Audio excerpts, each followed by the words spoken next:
अस्सलाम वालेकुम वरहमतुल्लाहि वबरकातुहू। आऊं अली हसन अब्बासी। जेकॾहिं मुंहिंजी ऑडियो पसंदि अचे त चैनल खे सब्सक्राइब कयो, बेल आइकन खे क्लिक कयो, ऑडियो खे लाइक कयो ऐं कमेंट बॉक्स में पंहिंजी राय जो इज़हार कयो।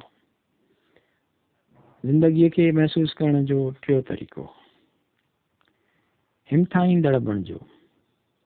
तव्हां कंहिंखे सुञाणो था या तव्हांजे ख़्याल में केरु आहे जेको हींअर हिन पल में का हिमत ॾियारे?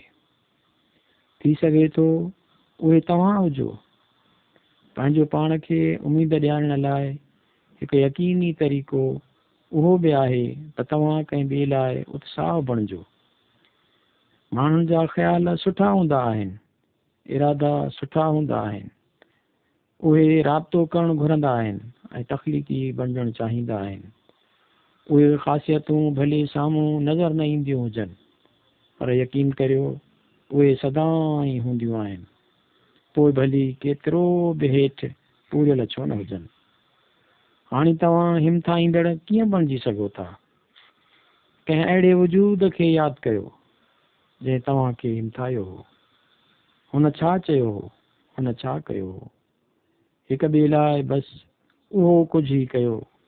जॾहिं तव्हां कंहिं ॿिए खे उत्साह ॾियणु शुरू कयो त तव्हांखे अहसासु थींदो त उहो उत्साह त दरअसल अव्हांखे पाण खे बि महसूसु थी रहियो आहे।